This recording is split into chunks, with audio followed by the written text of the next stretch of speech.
Hello, you're back with Dave and Tim at a Single Malt Review. And back in June 2020, we looked at Nova, the flagship single malt from Australian distillers Starward. That was a bottle kindly supplied to us by Starward, and we rated it very highly, and I promised to check out more Starward in the future. I was taken by it. And here we are with Starward Two-Fold. Which is an altogether different beast here.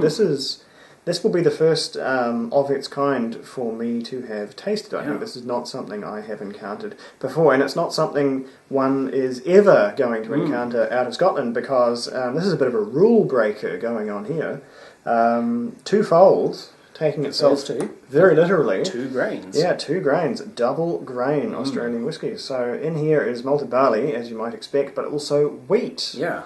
So exactly what this is going to taste like, I'm not 100% sure. We'll just have to find out, I guess. I've had a couple of straight wheat whiskies before. Washington Wheat by Dryfly is a particular standout, but never in combination with other grains like this.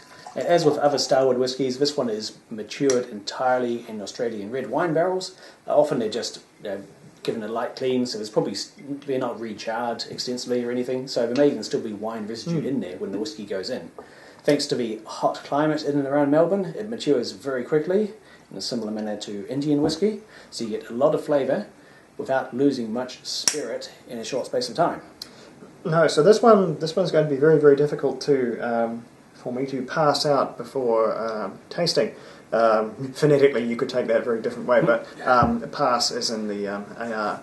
So, because 2 different grains at work. Again, wheat whiskey. We have tried wheat whiskey from America, but added spanner in the mix here, and that Starward matures exclusively in ex-red wine Australian casks, which they have nothing but ex-red wine Australian casks over there. They just cannot stop making red wine in Australia. Oh, they're very good at that. So they might as well. So that means this will be very, very different to any American wheat examples.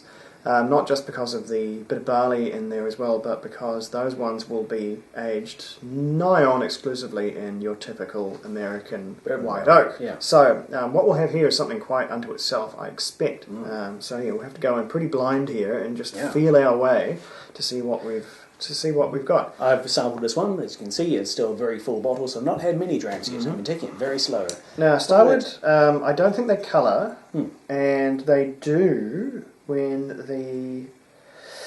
the ABV gets down below a certain point. Oh, this one's 40%, so I think that's low enough. So I think this one probably chill filtered, though we'll double check just to be absolutely sure. But I think not coloured but chill filtered is probably the go here. I think Starward issue they have despite the similarities of all their whiskey being this red wine barrel matured, they have some variations. Some which are more filtered than others, some chill filtered, some not. That sort of a thing. So first impressions.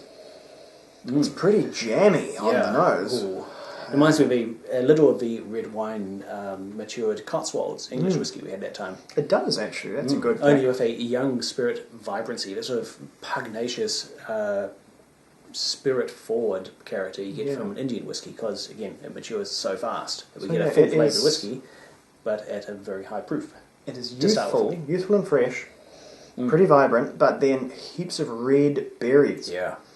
It's almost the red berries are kind of moving on to a very, very different whiskey. They're kind of getting into the Springbank territory. Which does a lot of red berry itself. Yeah. But everything else couldn't be more different. It's very, very youthful here. I'd say I do like that colour too. It's coppery, there's a hint of pink from, again, presumably the traces of red wine, which have actually straight up dissolved into the whiskey.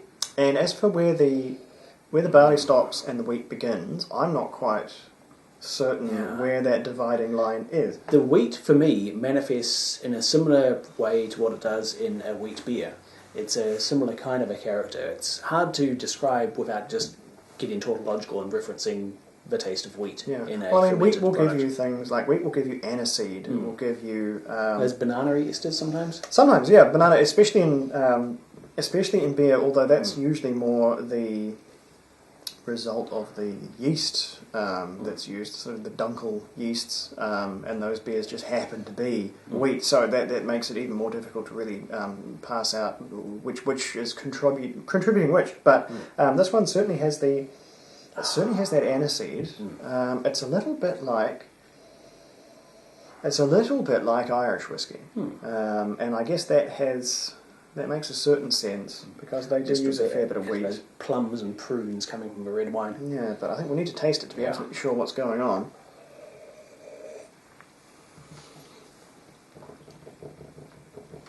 Oh, I like that.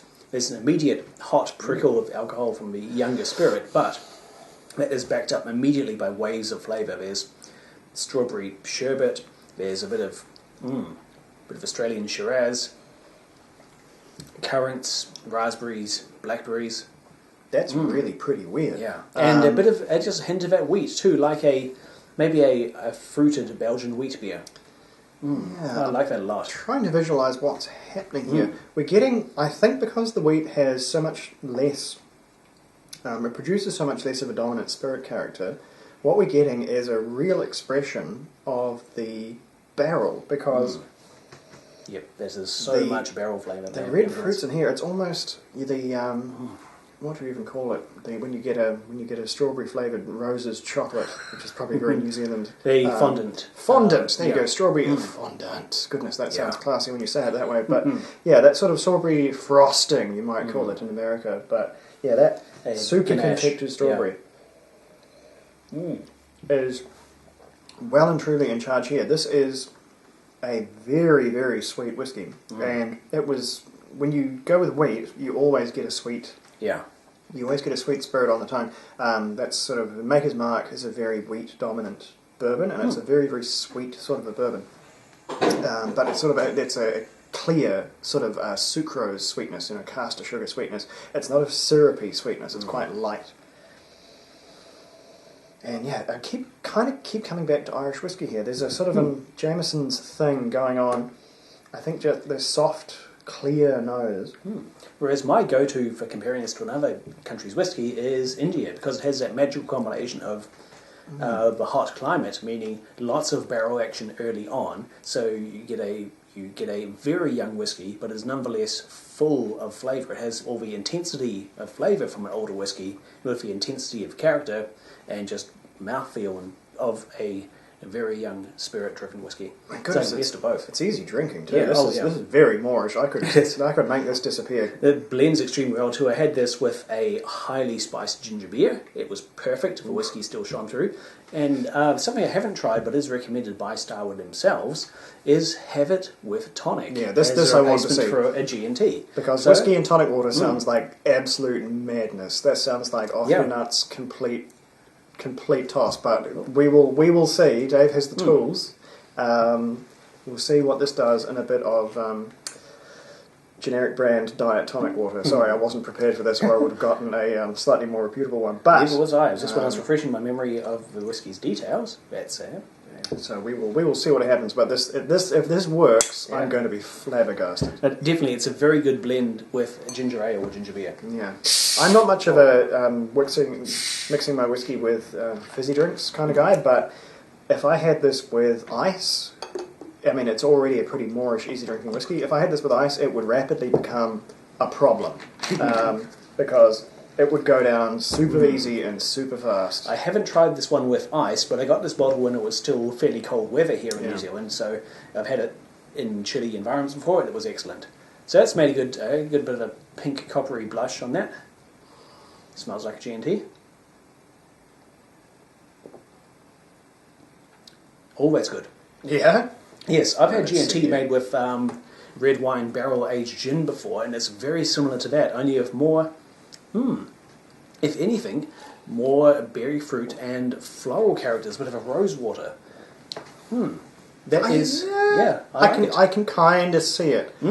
I still have this weird gut reaction to spirits mixed with fizzy drinks. Okay. I don't know. There was maybe some poor encounter with rum and coke in my past that I just can't go beyond. But they always hit me a bit hard. But yeah, I thought whiskey and G&T would somehow be a guaranteed disaster, but there is something about what this does to the berry fruits that kind of makes it work. And I think it only works because of that wheat. If this was a straight up malt whiskey, then that surely would go back into the disaster bin. But yeah, some weird alchemy is taking place here. The whiskey flavour is not coming through as strongly as it does in a ginger-based mixer, but still good. Anyway, it is excellent on its own too. And as it happens, this is actually kind of the entry-level Starward whiskey. This is the cheapest of the lineup, and it's honestly a bargain price. It is so it's accessible, at least for us down in the Australia Pacific region. One of the very few whiskies that we're plumly positioned to get hold of. Like this will set you back as much as say I don't know. Oh, what's a good example? I guess maybe the. Are we talking? I mean, is it Glenfiddich prices, or are we sub like say. Jim Beam Black, that kind of a price range, like the 65 to 70 New Zealand dollars. Okay, all right, cheap enough.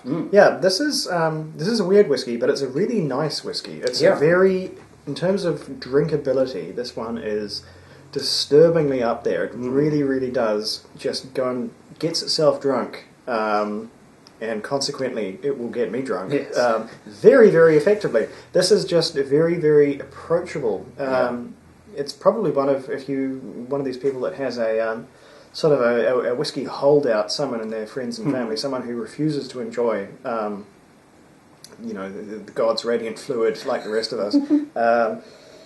Or perhaps even this might break them. If you know a whiskey purist who refuses to touch anything that isn't Scottish single malt, this could be a way to convert them as well. This is like a showcase of what can happen in the innovative field, which is Australian whiskey. Since there are so few constraints on what they can do, it means they're not afraid to experiment and try something like taking a fresh red wine barrel, putting a mixture of barley and wheat spirit into it. That's not something you can get away with in a lot of whiskey markets, but Australia lets you do that kind of thing, and clearly it lets all kinds of either serendipity or careful trial and error result in great things.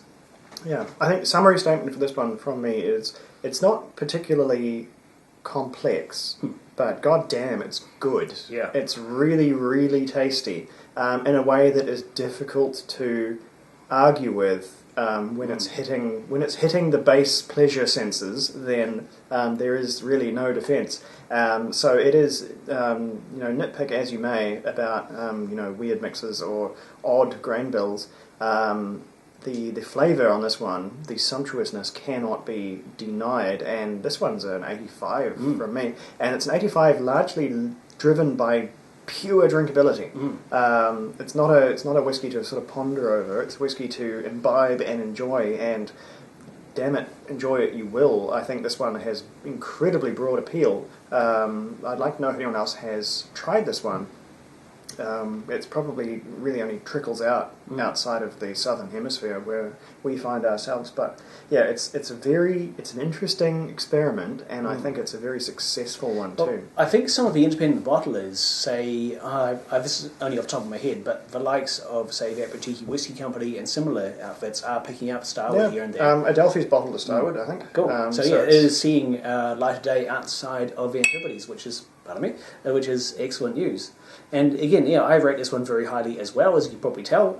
This earns a solid 90 points from me. Yeah. It is a perfect mix of accessibility and drinkability, quality, flavour, just delivers all of those in abundance. It doesn't break the bank. It doesn't take decades to reach its potential. And you can mix it with all kinds of weird and wonderful other forms to just incarnate into something that anyone can enjoy.